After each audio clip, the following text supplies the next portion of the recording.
Today's conversation is with my new friend Tsamara Fahrana, although this time she'll be interviewing me. I was introduced to Tsamara a few weeks back because of our shared interest in human connection. Tsamara aims to raise the awareness of mental health by sharing meditations, the benefit of wellness practices, and the scientific research to support it. Through her podcast, Meditate with Tsamara, articles on Medium, and a book she is currently writing, which is titled Step Back, a Mindfulness Journey to Wellness. Her podcast includes conversations in Indonesian and English with guests who are experts and enthusiasts on specific topics of human development. You can learn more about Tsamara and follow her work in the description below. I hope you enjoy. Hi, welcome back to my podcast, Meditate with Tsamara. The intention of this podcast is to share stories, to share values on how you can improve your quality of life by inviting guests that are amazing and have stories to tell. And I'm so excited to introduce to you the guest for today, Ryan Fix, on the topic of cultivating connection through contentment. So to introduce Ryan a bit, and he will introduce himself to you more, Ryan Fix is the founder of Pure, an institute focused on building nurturing communities. He is also the co-founder of Co-Live, the industry association for the co-living sector. His experiments in community building over the past 2 decades have been recognized as precursors for both the co-working and co-living movements. In sum, Ryan's work aims to foster a culture of authentic human connection. You can learn more about Ryan's work at pureproject.org. The link will be in the podcast description. So welcoming Ryan to this podcast. Hi, Ryan. Hello, thanks for having me. Thank you for wanting to be on this podcast. It's such a pleasure to connect with you and talk to you about this. Absolutely. Ryan, to start, can you tell me a little bit more about yourself and your story and why we're sharing here today? Well, I will keep it short. I've been on the planet for a little while, so I had a near-death experience when I was 12, which changed the course of my life quite unexpectedly. I was in an Olympic training program as a gymnast from 5 years old, and had my heart set on going to the Olympics. And then at 12, discovered that I had a brain tumor and I needed to have an immediate brain surgery. At the time, it was an experimental surgery. And during the surgery, I had a near-death experience, which impacted me quite significantly. And so at the tender age of 12, I knew that I was here for a purpose and that I had experienced a miracle, and I wanted to know what my purpose was, and I was only 12 years old. And so I used the techniques that I had learned as a professional gymnast, which were primarily visualization, to visualize performing the routine with perfection before performing it. And I applied this technique to visualizing what was my purpose, essentially what were the things that I was good at, what were the things that I really enjoyed doing, and what added maybe the most value in the world. And what I came to was helping my friends make their dreams come true. And it came in a really kind of spiritual and profound way where I definitely knew it was my purpose. And so I built a life plan around that. And at 14, my plan was make a bunch of money and retire young. But by the time I was 26, I couldn't continue on that path. And my intention was, with this money, I was going to invest in my friends' dreams. But I had built a successful career in real estate, and previous to that in finance on Wall Street, and was quite miserable and had a burnout at 26. Was feeling very overwhelmed, very anxious, and needed to tap into my purpose. And so after a sabbatical, I just started helping different friends make their projects a reality. And and over years of experimentation of supporting friends and connecting them with whatever resources they needed to make their ideas happen in the world, it started to be reflected back to me that I was building community, because through all these connections, community was starting to emerge around me. And so eventually I became really interested in how do you build community? How do you build nurturing community? And started to look at the qualities that that I held organically as part of my personality, and how I could help other people to build nurturing community. And ultimately, what I realized is that connection is at the core, authentic human connection. And so a lot of my thinking and now teaching is on this topic of how do you design for a connection? How do you create nurturing environments that invite more authentic human connection? So that's a short summation of how I've arrived at this point. Thank you, Ryan, for sharing your story and being vulnerable and also courageous by writing your story through your book. I had such a pleasure of reading, not all of it yet, but really it made me felt connected through your experiences, because that's how, at least right now, I understand what connection is. One of the ways is to also see the pain and experiences of other people and feel that there is a connection there. But maybe I can ask Mm. you, what do you define as authentic human connection? Mm. I believe it starts with ourself. Uh, I believe that, and when I say believe, it's a felt experience um, that brings this knowing to me. And so it's my experience that connection is a feeling of wholeness.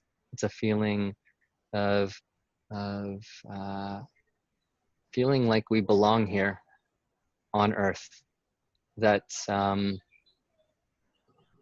that we don't have to earn that right just by being born. We are here. We're connected. We are part of this organism that we call Earth. And while we're separate and unique, we are part of a much larger whole. And so this for me is the big connection, and it's a feeling and it's an experience. It's not something in the mind. And from that place, we can start to develop authentic connections with others. Uh, and that's an experience of vulnerability, which I believe is the ultimate expression of strength or of power, is vulnerability. And so it kind of turns that paradigm on its head. And we can do that when we can be vulnerable, when we feel that we are whole and complete, or said another way, good enough, or said another way, content. I see. Okay, so I'm seeing more of the connection now through being and feeling connected, being vulnerable, and then also we have to be content with ourselves first. But I want to also ask you, in your experience, you said you've had a lot of experience through your life, your journey. What has been the problem with achieving that sense of contentment or even connection in today's world? Um, in today's world,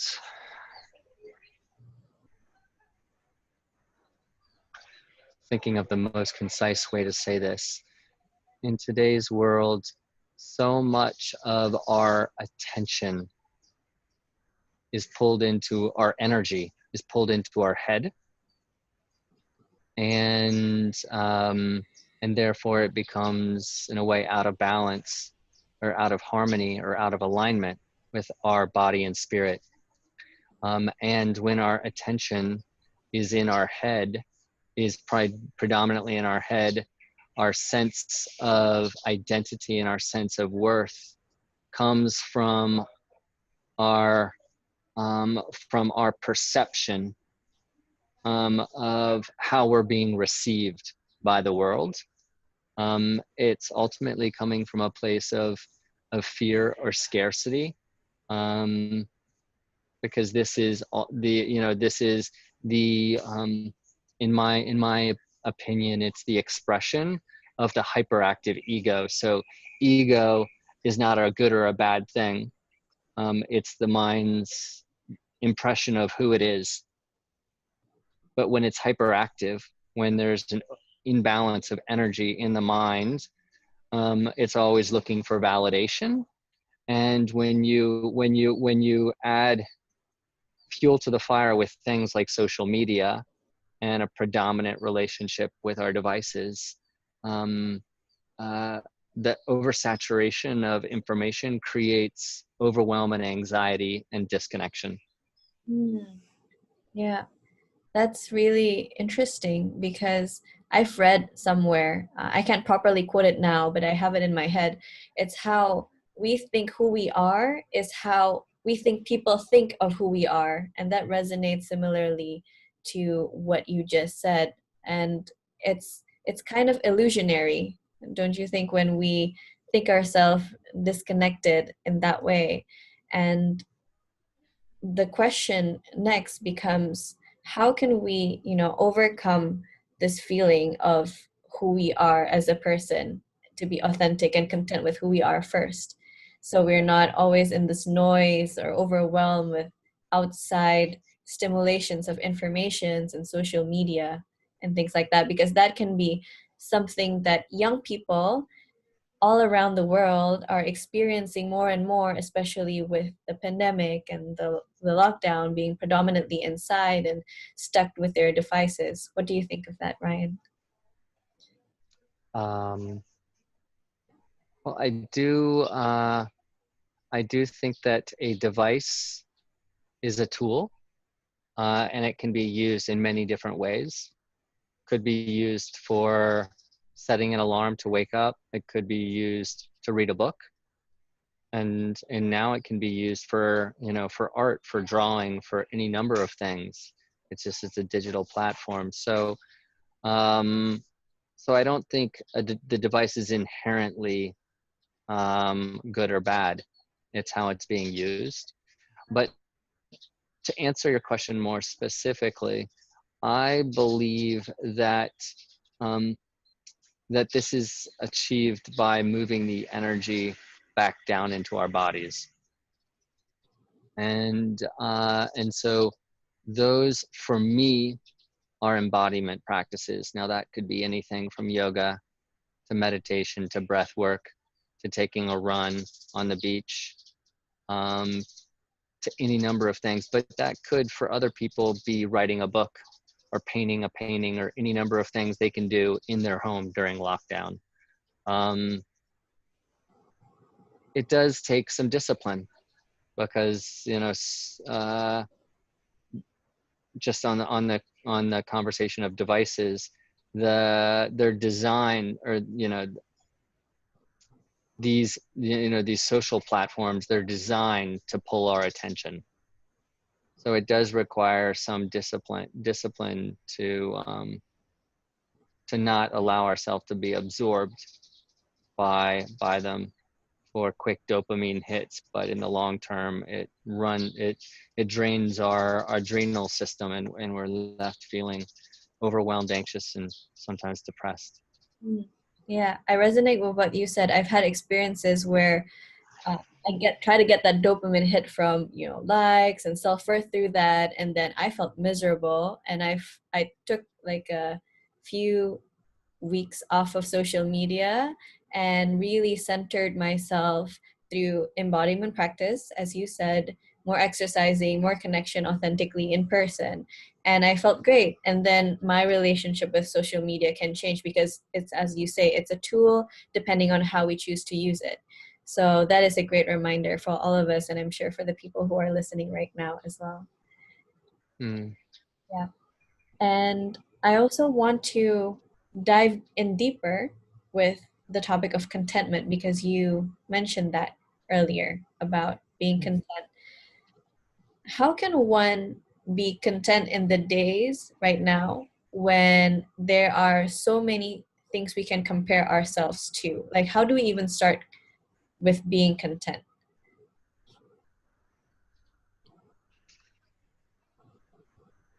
Appreciating the simple things. Mm. Like gratitude, appreciating the simple things. Do you have any Yeah. for you, Ryan? Um, uh, Cuddling with my cat. Appreciating that connection that we have. A frangipani pedal that lands on my scooter, and when I come out to jump on my scooter, it's sitting there waiting for me. And just the noticing and the appreciation of that, appreciation of all the beautiful colors here in Bali that I get to live around, the smiles of the Balinese people as I pass on my scooter, so many things. And it starts with a discipline of recognizing those little things, but eventually it becomes automatic. Mm. Right. Thank you for sharing. I have a huge smile on my face just listening to all the things that you're appreciative. So I find it's not something that you can just do on your own, but when you share it to other people, and then you get to realize, oh yeah, there are many things that we can be grateful and content about for those small things. As you mentioned as well, it requires some self-discipline. So what would be the first step for someone who usually don't do a gratitude practice or even appreciate or step back and so glued to whatever they're doing, their work on the laptop or their phone? What would be like the first step you'd encourage someone who's listening right now to appreciate Mm. small things? uh, Start the first thing you wake up. Before the mind is active and running, it's like a machine, and once it's going, it's hard to slow it down or switch gears. That's my experience. So when I start first thing in the morning, like for me, I have my own practice, but when I wake up in the morning, I start by connecting with my breath and doing some stretching. And in a way, it's very organic. Um, but there is also a discipline that's been built over the years to do that, to the point where I really love and enjoy it. That kind of connects me more with my body. And then I start to notice that I'm feeling really good, that I'm enjoying the the feeling of my sheets against my skin. And then it just kind of starts to roll, where I'm like, oh, I look out the window, or I look outside, and I hear the birds chirping, and I notice how nice that is. And so I think it's a gentle, subtle thing, where it's like just starting to notice and just feel, like just putting the attention on the positive feelings first thing in the morning, and just starting to build the muscle that way. Um, Another thing is to start to pay attention to my breath, and notice when I'm holding my breath, staying consciously connected to my breath, because that brings me more into the present. And when I'm in the present, it's much easier to notice the beautiful things that are around me. Hmm. I love that. Thank you. Similar to what I do a bit right now in the morning, and it does take time and practice, especially there were periods where I had my phone in my bed, and the first thing that you reach is the phone. What I reach was the phone, and then my day just got completely cramped in the first 1 minute that I'm awake. But there is a subtle shift by just noticing our breath or noticing our state and maybe adjusting as you go in the first hour. It really changed the day, at least for me. So I really agree with what you shared as well. Yeah. Yeah, beautiful. And for to go a little bit deeper, into the aspect of feeling connected, when we are Mm-hmm. finding contentment in the small things, how would you bridge that into a feeling of more connection to other people? You did say that there's more connection to your body, there's more connection to nature, but how can we start cultivating that as, the connection we have with other people that we truly need right now in the time like this? Yeah, it's in a way a little bit of a dance, and like that question, what comes first, the chicken or the egg? Um, because oftentimes I find that connection to other helps to build a deeper connection with myself. And the deeper connection with myself builds a deeper connection with others. And another thing that I've noticed is that when I feel good in my own body, when I feel safe in my own body, content in my own body, in myself, it's said another way, I can connect, I can be vulnerable, I can be myself, I can connect authentically with others with so much more ease. And even people that I've never felt before, I've never connected with before, I can feel this connection with.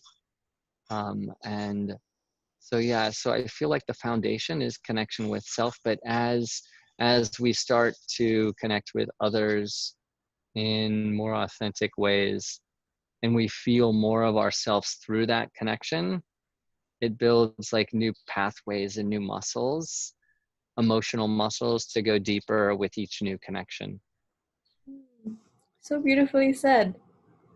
That's Thank really, you. yeah, something that is, within our power, and we can start to cultivate little by little, and maybe find the benefit, even if not right now, but even more later. So I really like that concept. Thank you for sharing, Ryan. Thank you. Thank you. And one of the things that probably I want to kind of cap or end this episode with is asking you if you have any advice to the young, majorly Indonesian people who are listening to this podcast, who I have talked to with most, that they feel the lack of understanding of themselves and of others. So they lack connections to the self and others. And what would you advise the people who are listening here to start into this journey again of contentment? I know it's a bit repetitive, but as final last words, Ryan, if that would be great. Yeah, sure. Well, I would say that, and this is not entirely unique to Indonesia, but I would say that so much of the societal pressure is about, is about achieving. And this, while the intention to want to grow and achieve is positive, if we look at the world today, it's become too extreme and too out of balance, and this this pressure is creating a lot of anxiety and overwhelm, and it's not leading to happier lives. And there is another way, and I can say, not only for myself but for those in my peer group, that that by connecting with ourselves and developing a relationship with ourselves and finding a place of contentment, that life can unfold in an effortless and beautiful way, and in ways that are miraculous and inspiring to us. And so by surrendering, by letting go of all of that pressure, there is a design to life that I've experienced where it wants to conspire in our favor. It wants us to grow and succeed if we allow it. It's actually our resistance to it that keeps us held in our place. And so it takes practice and trust in taking small steps. But just know that this way that society has taught us to be and to achieve is not the only way. Beautiful message. Thank you for sharing, Ryan. Thank you for sharing your wisdom and your story with us. It's truly a pleasure to be talking to you here and outside of the podcast, but really it's a great connection. I'm really grateful for you. Thank you so much. Thank you for this opportunity and time, and I look forward to collaborating more in the future. Yes. And before we end, I would love to do this segment that I do with my other guests. It's called Quickfire Round Questions, Ryan. So I have a selection of words that I read from your book that I felt resonated with how you show yourself through the book. And I would love to say these words, and you can say a word back after I say them. I have 5 words. Is that okay? Okay. Yeah. Okay. So the first word, community. Connection. Second, harmony. Alignment. Surrender. Let go. The fourth word, human. Trust. And the fifth word, abundance. Expansion. Woo! That's great. That's so good, Ryan. Yay. I love that. Those are really, really beautiful first words that are coming up. So thank you for sharing. Thank you. And for the listeners out here that are interested to know more of your work, where can they reach you other than pureproject.org? Can you share a little bit maybe about that? Well, through our website, we have all of our different social media channels, but our Instagram is Welcome to Pure, and our Facebook handle is Pure Project. And then, I also have a podcast as well as a Medium blog as well. That's amazing. All of that can be found on the website. Great. We'll make sure that the website is the main place for people to connect and to see your work with Pure as well. Thank you so much, Ryan, for your time. Thank you. Thank you. And thank you so much for everyone who has been listening up until this point. I hope that you found something that is inspiring through Ryan's stories, Ryan's sharing today here, talking about cultivating connection through contentment. And hopefully you can start to do at least one thing after listening to this podcast that can improve that, and see how that shift can improve your well-being, because that is, again, the intention of this podcast. Thank you so much. Namaste. Namaste.